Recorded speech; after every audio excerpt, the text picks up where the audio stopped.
Acredito que vivemos uma realidade assustadora em nosso país. Somos 86% de cristãos no Brasil, somando católicos, protestantes e evangélicos. Contudo, vivemos em um país onde a corrupção tem sido normatizada, inclusive pelas lideranças religiosas de nosso país, como podemos ver estampados nas diversas manchetes de nossos meios de comunicação. Eu vou destacar algumas delas. Manchete do G1, por Ana Paula Santos, Rio de Janeiro, 27/8/2020. Acusada de mandar matar o marido, a pastora Flor de Lis convoca fiéis para o culto e diz que já já tudo vai ser esclarecido. Investigações sobre a execução do pastor Anderson do Carmo sugerem que a deputada usa a imagem de religiosa como fachada. Pessoas próximas à família definiu a parlamentar como psicopata gananciosa. Manchete do UOL, data de 22/8/2020. O padre Robson de Oliveira Pereira, de Goiás, é investigado por supostamente praticar crime de lavagem de dinheiro, de acordo com a reportagem publicada hoje pela revista Época. Uma entidade criada por ele realizou transações imobiliárias suspeitas, segundo a apuração do Ministério Público no Estado. O padre seria o chefe de uma organização criminosa que desviava dinheiro doado por fiéis, em valores que chegam a 60 milhões. Manchete do G1, do Jornal Nacional, do dia 28/8/2020. Polícia Federal prende o pastor Everaldo, presidente nacional do PSC, partido de Witzel. Segundo a Polícia Federal, ele seria responsável por uma caixinha para distribuir dinheiro da corrupção. Ao todo, a operação da Polícia Federal prendeu 13 pessoas. Manchete do UOL, em parceria com a revista Piauí, por Fábio Pontes, dia 4 de dezembro de 2019. Conversão na fé ou na marra. Diante da ameaça de facção criminosa no Acre, integrantes de grupo rival têm de optar entre aderir a invasores ou entrar para igrejas evangélicas. Quer dizer, a facção Comando Vermelho e a Bonde 13 ameaçavam pessoas, ou se convertiam, ou elas seriam mortas. A causa destas manchetes estarem estampadas nas mídias de nossos dias não foram motivadas por uma perseguição aos cristãos devido sua conduta moral e ética ilibada, sem mancha. Infelizmente, foram motivadas por falta de conduta moral e de uma ética ilibada. Elas são frutos de um evangelho raso, sem conteúdo, pregado pelas lideranças de nossas igrejas ao longo dos anos. Um outro evangelho, não o evangelho de Jesus Cristo, tem sido pregado nos púlpitos de nosso Brasil. Este outro evangelho possui meias verdades que atrai até mesmo os cristãos verdadeiros, levando-os aos poucos a uma apostasia.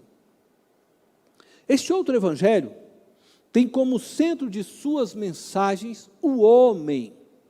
Suas pregações ensinam que Deus existe para o homem, e não o homem para Deus. Ensinam que Jesus morreu na cruz para que elas tenham uma vida abundante e feliz neste mundo transitório. Mas Jesus disse aos seus discípulos: renunciem tudo e me sigam. Não ajuntem tesouros na terra.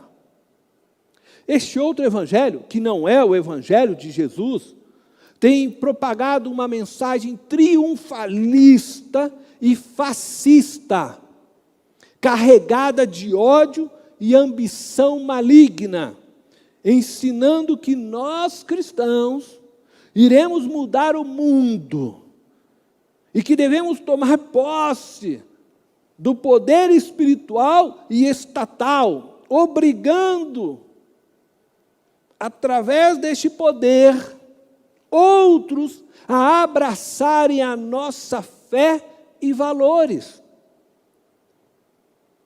Recentemente, tentaram impor a uma criança de 10 anos o peso de se tornar mãe de uma criança gerada pela violência sexual cometida a ela ao longo de 8 anos aproximadamente de sua vida. E o fizeram pautados em seu legalismo religioso, como faziam os fariseus. Estavam dispostos a sacrificar a vida de uma criança de 10 anos, quando Deus clama por misericórdia e não sacrifícios. Usam do nome de Jesus para imporem suas convicções goela abaixo de nossa sociedade, implantando uma ditadura cristã, quando a Bíblia afirma que os homens serão cada vez mais individualistas, egoístas, avarentos e inimigos de Deus. A Bíblia também nos ensina que o espírito do anticristo já opera neste mundo, preparando-o para a manifestação do mal e o cumprimento da palavra de Deus. O apóstolo João nos ensina a não nos apegarmos a este mundo, nem às coisas que este mundo pode nos oferecer. Existe um evangelho sendo pregado em nosso país que não é o evangelho de Jesus Cristo.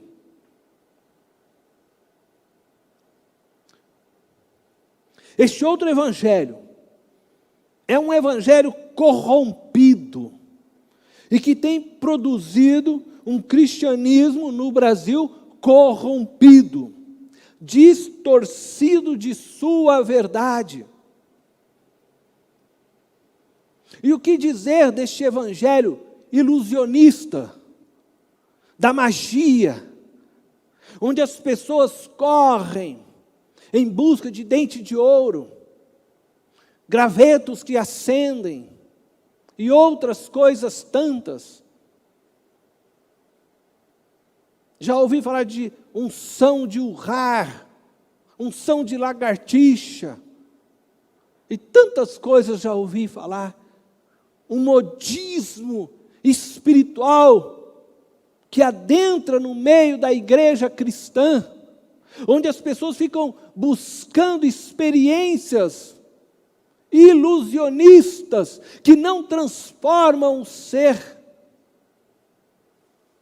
que não produz um cristianismo maduro, que faça diferença em nossa sociedade.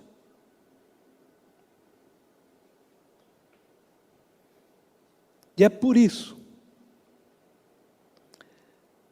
que temos nos empenhado em nossa igreja para pregarmos um evangelho com conteúdo.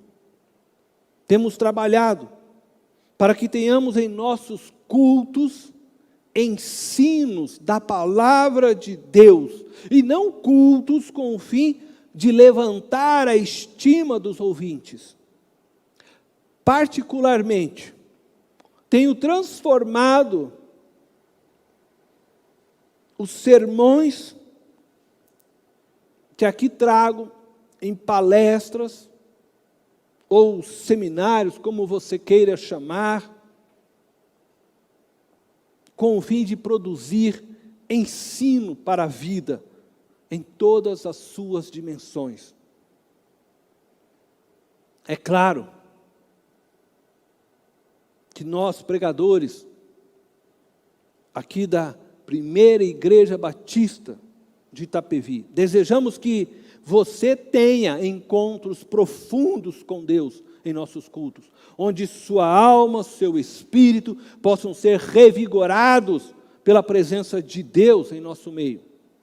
Entretanto, acredito que somente através de ensinos profundos da palavra de Deus, onde você possa aprender e ser confrontado com os valores morais e com os princípios éticos do reino de Deus, como fazia Jesus em suas mensagens, você poderá se tornar de fato um cristão, isto é, um pequeno Cristo.